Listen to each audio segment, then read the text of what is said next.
Welcome to this video. इस video में हम बात करने वाले कि इस कंट्री ने जो है इंडिया के लिए टैक्स फ्री गोल्ड सेल करने का डिसीजन लिया है और ये क्यों किया गया है। और ये सिर्फ और सिर्फ इंडिया के लिए ही गुड न्यूज़ है। टैक्स फ्री गोल्ड के बाद भी इस देश में गोल्ड की क्या कीमत रहने वाली है, उन सब के बारे में हम इस वीडियो में बात करेंगे। और ऐसा ये भूटान कंट्री है, इस कंट्री ने ऐसा क्यों है, तो इन सब के बारे में हम इस वीडियो में डिस्कस करेंगे। तो बढ़ते हैं। तो देखो, सबसे पहली बात है, इंडिया में सबसे ज़्यादा कंजप्शन होता है किसका? गोल्ड का। तो गोल्ड का कंजप्शन होने के बाद यहाँ पर यूजर्स भी बहुत ज़्यादा है गोल्ड के। तो भूटान ने इंडिया के टूरिस्ट को लुभाने के लिए एक डिसीजन लिया है। जैसे कि आप एनडीटीवी के आर्टिकल में देख सकते हैं कि भूटान ने डिसीजन लिया है कि यहाँ पर ये जो भी ड्यूटी फ्री गोल्ड है उसको सेल करेंगे। ऐसा होता है, जब भी गोल्ड का प्रोडक्शन होता है तो उसका एक बेस प्राइस तैयार किया जाता है। तो बेस प्राइस से ऊपर को जितना भी कस्टम ड्यूटी लगती है उन सब के बाद ही मार्केट में उतारा जाता है और तब उसको सेल किया जाता है।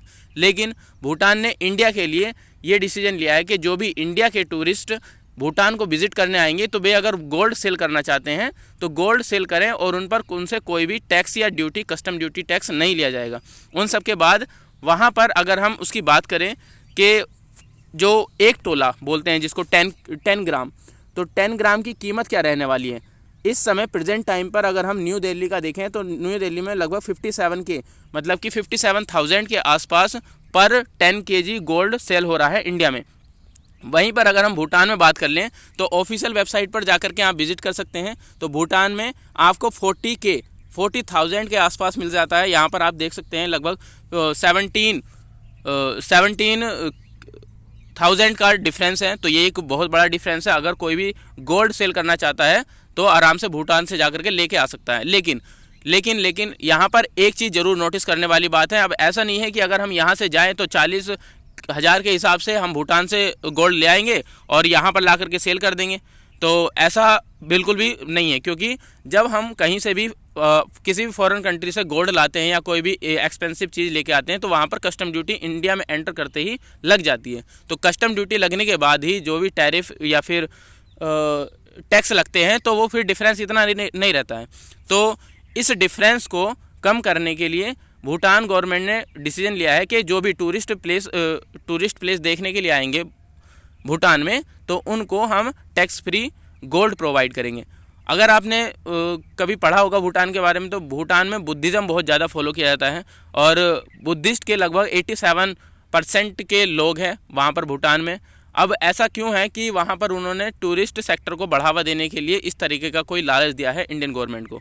अब ऐसा सिर्फ इंडिया गवर्नमेंट के प्रोस्पेक्टिव से ही किया है। अगर आप कभी भी भूटान को विजिट करने के लिए जाते हैं तो आपको वहाँ पर 1200 रुपये पर डे के हिसाब से भूटान गवर्नमेंट को पे करना होगा। उसके बाद आपका जो भी आप इंजॉय करते हैं, कहीं पर विजिट करते हैं, वो फीस होती है, वो सब चीज़ें अलग है। लेकिन अगर आप भूटान जाते हो तो मान लिया कोई 5 डेज़ के लिए गया तो 6,000 उसको भूटान गवर्नमेंट को पे करने पड़ेंगे 5 डेज़ के लिए, अगर कोई विजिट करने के लिए जाता है। अब एक चीज़ और आती है, जब भी कोई किसी अदर कंट्री से गुड्स लाता है या फिर सोना लाता है तो उसको सिर्फ 20 ग्राम मतलब कि 2 तोला तक के लिए टैक्स फ्री या कस्टम फ्री वहाँ पर वो रहेगा उसको, कि कोई 20 ग्राम तक का सोना या कुछ चीज़ एक कैंडिडेट कैरी कर सकता है। लेकिन अगर कोई 10 तोला या 20 तोला लेके आता है तो उसको 20 ग्राम को छोड़ करके बाकी का जो 80 ग्राम होगा, मान लिया कोई 10 तोला लेके आता है तो 8 तोला पे जो होगा उस पर सारे कस्टम ड्यूटी लगा दिए जाते हैं इंडिया की तरफ से और फिर वो रेट उतना डिफरेंस नहीं रहता है। तो ऐसा जो भूटान ने किया है ये अपने टूरिस्ट सेक्टर को बढ़ावा देने के लिए किया है। अगर कोई भी इंडिविजुअल कैंडिडेट जाता है भूटान घूमने के लिए तो आराम से कैरी कर सकता है, 1 या 2 इक्विपमेंट आराम से लेके आ सकता है अपना, जो भी वो गोल्ड के कैरी कर सकें। तो इस वीडियो में इतना ही।